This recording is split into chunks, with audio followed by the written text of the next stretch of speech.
안녕하세요. 순수물결입니다. 본 존재에 녹아나는 도덕경 세 번째 나눔을 시작하겠습니다. 그런데요, 제가 여러분과 나눔하면서 그냥 이 노자 할아버지를 제가 노자라고 그냥 얘기할 수 있거든요. 왜 우리는 예수님, 석가모니, 부처님 이분들에게는 임자를 붙이면서 공자, 노자, 맹자에는 왜 님자를 안 붙일까요? 이 자자에 이미 스승님이라는 이 경칭이 들어가 있거든요. 그래서 굳이 뒤에다가 무엇을 붙이지 않아도 자자 그 자체에 그 존경의 의미가 들어가 있기 때문에 그냥 불러도 괜찮을 것 같아요. 근데 여러분, 이 자자가 뭐라 그랬어요? 다 공자는 앞에 공자에다가 뒤에 선생님이라는 자자를 붙였다 그랬죠. 다 자기 이름 첫자와 뒤에 자자를 붙였거든요. 근데 노자 할아버지는 이름이 이예요. 근데 이자가 아니고 왜 노자가 됐을까요? 그 정확히지 않지만 이런 썰이 있더라고요. 그러니까 노자 할아버지는 그 당시에 이 자야파들 중에서 연세가 많으셨어요. 노자 할아버지는요, 거의 100살을 사셨거든요. 그리고요, 석가, 부처님은 80세를 살았잖아요. 그리고 공자도 보면 제가 기억하기엔 70살 정도 사셨거든요. 그 시대에 보면은 굉장히 오래 사신 거잖아요. 그죠? 그 당시에 평균 수명이 한 4, 50살 됐을까요? 그러니까 제가 느끼는 게 뭐냐 하면은 확실히 인간이 어떤 탐진치에 묶여서 살지 않으면 그것에 집착하지 않고 살면 이 건강하게 오래 정말 그것도 멋지게 사는구나 이걸 제가 느꼈거든요. 그래서 노자 그 할아버지는 그 당시에 공자보다도 20살이 많으셨으니까 석가모니 부처님보다도 11살이 많으셨으니까 그때 당시에 보면 굉장히 나이 드신 속에 아마 속했을 거예요. 공자님도 사실 노자 할아버지한테 찾아가서 굉장히 많은 깨우침을 하고 돌아와서 자기 제자들에게 노자는 그 용과 같다고 이렇게 얘기를 한 부분이 있거든요. 그래서 노자 할아버지는 그렇게 해서 노자라는 이름을 갖게 되셨다는 것을 여러분과 나누고 싶었어요. 재미있었으니까. 그리고 제가 이 노자에 굉장히 매혹됐어요, 여러분. 지금. 예. 이거 한 3장까지 나누면서도요. 그리고 또 하나 여러분 우리가 상식적으로 하나 알아둘 게 있거든요. 제자 백가라는 말을 많이 드셨잖아요. 중국의 춘추전국 시대에 제자 백가가 있었다는 것이 많이 들어봤는데 이것을 좀 우리가 알고 갈 필요가 있어요. 제자가 뭐예요, 여러분? 자자, 순자, 맹자, 노자, 공자, 한비자, 손자 이 자자가 들어간 제자 이 모든 제는 모든 제자거든요. 모든 자자가 들어가는 이러한 수많은 학자가 있었다. 백가는 뭐예요? 그들이 펼쳐놓은 학파, 100가지의 학파가 있었다는 거죠. 그래서 제자 백가라는 것은 뭐예요? 수많은 학자와 수많은 학파가 있었다. 즉 어떤 거예요? 대표적으로 중국의 주요 학파가 주장한 그런 사상들이 있거든요. 크게 보면 4가지가 있어요, 여러분. 유가, 도가, 법과 묵가요. 유가는 유교로 발전했지만 누가 있어요? 공자, 맹자, 순자. 이인을 중시했고요. 어떤 의로움 그리고 예를 중시했잖아요. 그리고 도가요. 도교로 발전한 노자, 장자가 있죠. 즉 무의자연 그러고 굉장히 작은 나라와 굉장히 적은 백성을 강조한 그 다음에 법가요. 한비자, 이사, 상황과 같이 뭐예요? 모든 것은 법에 따라서 엄격한 통치를 해야 한다. 즉 왕의 권위와 세력을 유지하기 위해서 진나라에서 굉장히 많이 이 법가들이 활동을 했죠. 그 다음에 묵가요. 묵가의 대표적인 인물은 누가 있어요? 묵자요. 묵가는 무엇을 했냐면은 공자의 유교의 그런 사상을 굉장히 비판을 했죠. 유교는 뭐예요? 사치다 너네들. 야, 아버지가 돌아가셨다가 3년 동안 거기서 심효사를 한다면 우리같이 가난한 백성들은 무엇을 먹고 살라는 거야? 그것은 너희들의 있는 자들의 사치다. 예라는 것은 이것은 필요 없다. 그래서 사치와 낭비에 대해서 굉장히 부정을 했고요. 너희들 유교라는 것은 뭐예요? 너희들의 가까운 집안, 부모, 자식 간, 뭐 스승과 제자 간, 친구 간 이런 것들에 대한 어떠한 그 사랑 그것을 강조했지만 묵자는 무엇을 의미? 겸해 차별 없는 사랑을 해야 된다. 그래서 전쟁을 없애야 된다고 굉장히 수많은 나라를 다니면서 전쟁을 없애려고 노력을 했죠. 이런 활동들을 한 것이 각각 서로가 사상이 달랐어요. 주요 인물도 다르고. 그래서 뭐예요? 자자가 묻은 모든 사람들은 저마다 학파가 있었다. 여러 가지의 그 어떤 사상적인 내용과 철학적인 내용을 가지고 자기의 가문 같은 것을 꾸렸다. 그래서 제자백가라고 하거든요. 그래서 도덕경이 여러분 누가 쓰셨어요? 노자가 쓰셨잖아요. 그래서 이 제자백가에 대한 것을 우리가 상식적으로 좀 알고 가면 좋을 것 같아서 먼저 나눔을 했거든요. 그래서 오늘은 4장에 들어가 보겠습니다. 4장은 어떤 내용이 있을까요? 4장 도교는 자신을 드러내지 않고 현존한다. 본영 본존재가 드러나나요? 비물질체로 있으나 가장 깊숙이 심장 깊숙이 저 안에 드러내지 않고 현존하고 있습니다. 그러나 여러분 없어요? 보이지 않는다고 없어요? 내가 주인 행사를 하지 않는다고 나에 대한 여러분 그 뭐라고 하죠? 부동산 등기 같은 것이요. 여러분 본영본존재가 여기에 가지고 있어요. 내 등기는요. 천상에서부터 가져왔거든요. 지금도 여기 들어있고요. 그것을 지금 얘기하는 거예요. 본문 들어가겠습니다. 돈은 운물과 같다. 아무리 써도 마르지 않는다. 깊고 그윽하며 거기서 만물이 나온다.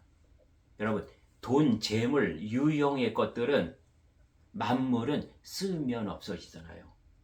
근데 여러분 사랑이요. 사랑이 본체인 본영 본존재가 사랑을 하면 할수록 사랑은 고갈되나요? 없어지잖아요.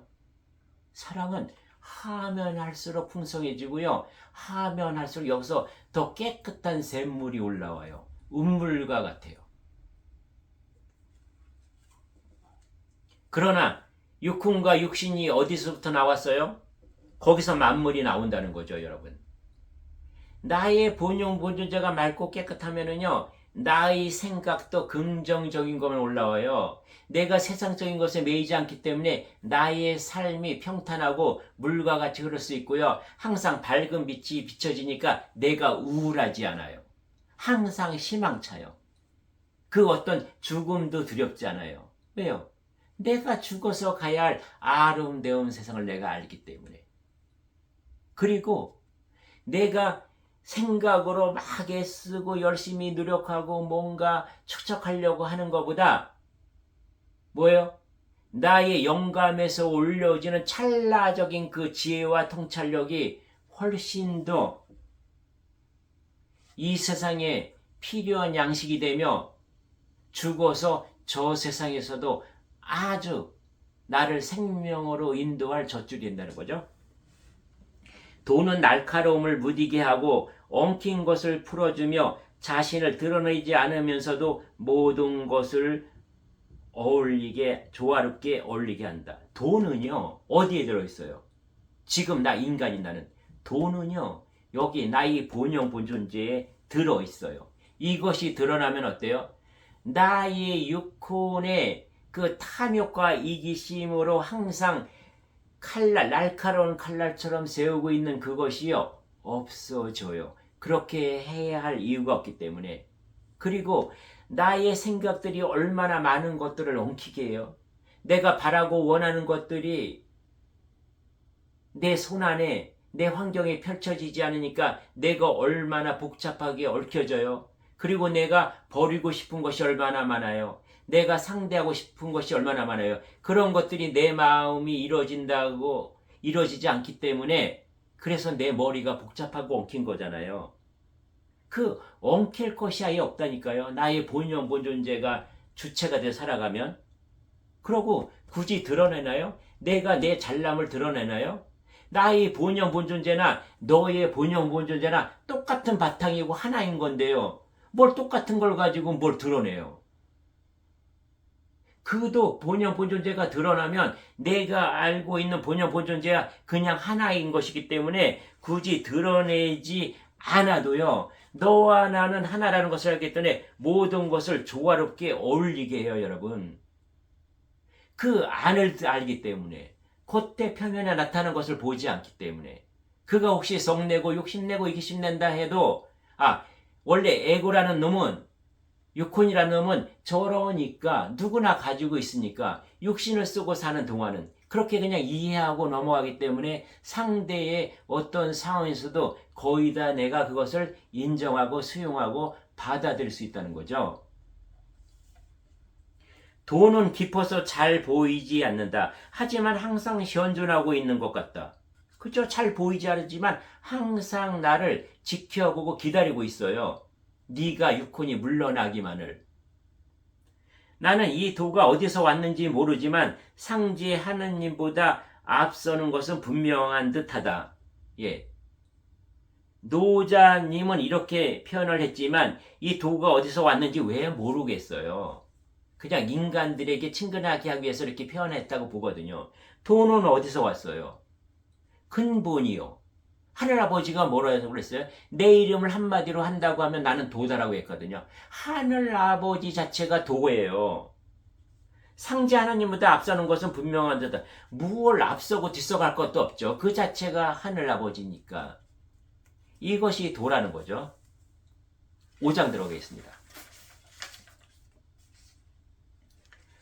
하늘과 땅은 편견이 없다. 여러분, 하늘과 땅이 벌써 제목에서 알잖아요. 하늘과 땅에 편견이 있을 수 있어요? 하늘은 뭐예요? 땅은 뭐예요? 다 그냥 하늘아버지가 조각나 버린 것 중에서 일부분은 하늘이라고 부르고 일부분은 땅이라고 부르는 거죠. 하늘아버지가 조각난 것 중에서 비물질체로 있는 것은 70%는 하늘이라 하는 거고 물질체 30% 지금 존재하고 있는 소우주를 땅이라고 하는 거거든요. 근데 뭘 편견이 있을 수 있어요? 내가 나를 편견해요, 여러분? 그냥 자연스러운 자연의 이치이며 진리인 것으로요. 하늘과 땅은 어질지 않다. 어떤 것도 특별하게 대우하지 않는다. 도를 채택한 사람도 그렇다. 모든 사람을 담담하게 대한다, 여러분. 어질다는 것은 뭐예요? 어질지 않다는 것은 어질다는 거거든요. 뭔가 어질거나 어질지 않다는 거거든요. 근데 하늘과 땅은 그냥 그런 게 없는 거예요. 그냥 있는 그대로 그냥 인정하는 거거든요. 그래서 도를 체득한 사람, 본영 본존재로 살아가는 사람은요, 여러분, 그냥 모든 사람을 담담하게 돼요. 특별히 즐거워하고 기뻐서 낯들 것도 없고요. 특별히 내가 우울하거나 슬퍼할 것도 없어요. 그냥 일어날 것이 일어났다고 담담하게 난 대하거든요. 그 환경, 모든 어떤 나의 환경과 인연이 하늘아버지가 나에게 주실 최고 최선의 선물을 주셨다고 하는 것을 내가 분명히 알기 때문에요. 그 어느 것 앞에서도 내가 담담해질 수 있어요. 무엇까지도요? 죽음까지도요. 죽어서 가야 할 곳을 내가 분명히 알기 때문에.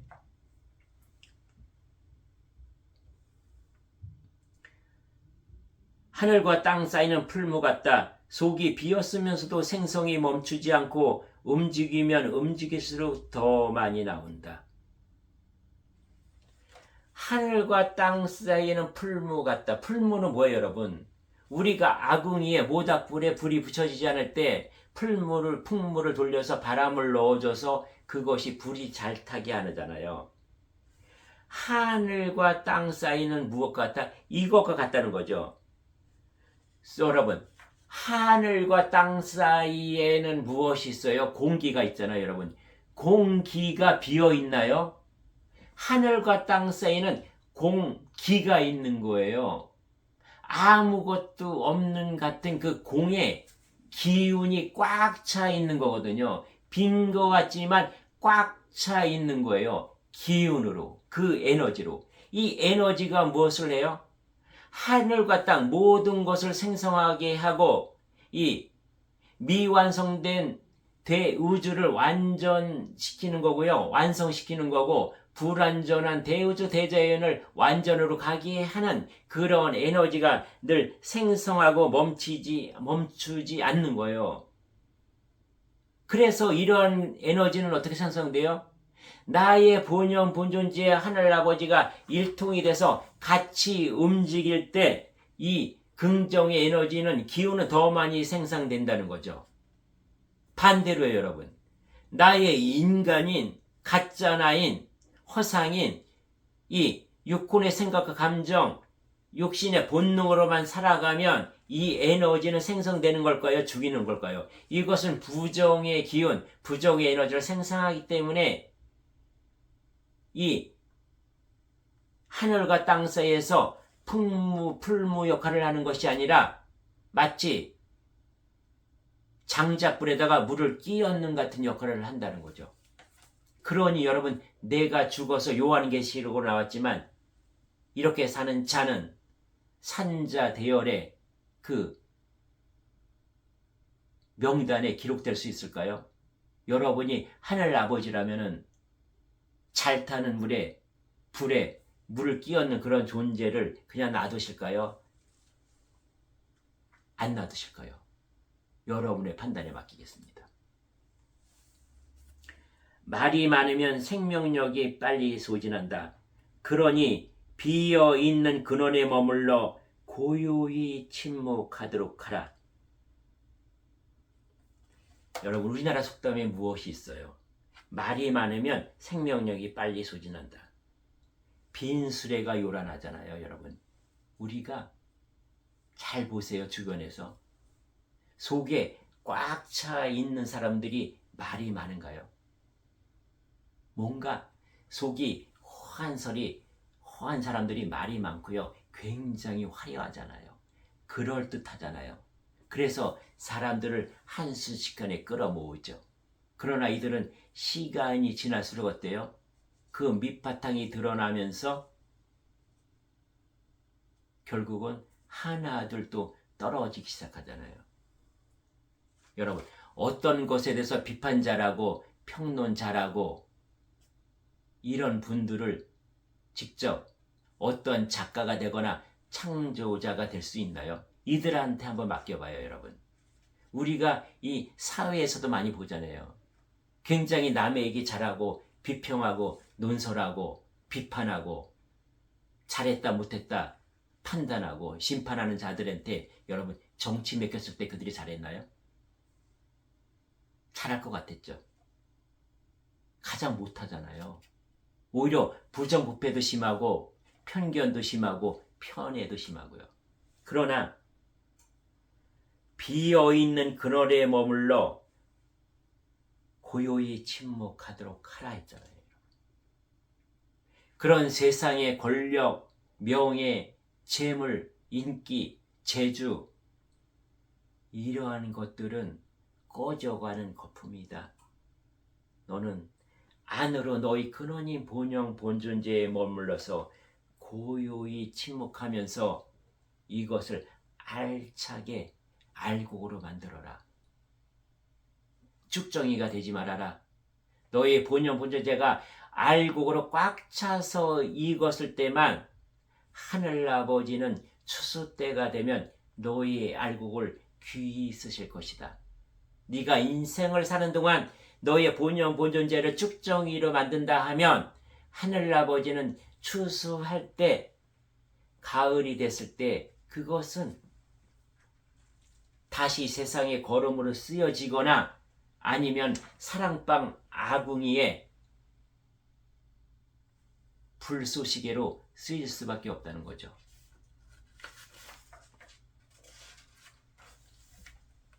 이렇게 해서 여러분 5장까지 했습니다. 그러면 6장 하나 더 하고 가겠습니다. 6장. 만물을 생성해내는 신비한 여인에 비어있는 문. 만물을 생성해내는 신비한 여인. 여기서 벌써 여러분 딱 와야 돼요. 신비한 여인의 대표가 누구죠? 나의 어머니. 더 위로 올라가면 하늘아버지. 모든 것을 생명을 생산해내고 그 생명을 성장하고 발전하는데 늘 지원해주는 그런 존재가 우리의 어머니이자 하늘아버지다. 본문 들어가 보겠습니다. 만물을 생성해내는 골짜기 신은 죽지 않는다. 이 신을 신비한 여인이라고 부른다. 신비한 여인이 뭐예요? 생명의 근원, 생명을 성장하고 보호하고 양육하는 이런 존재.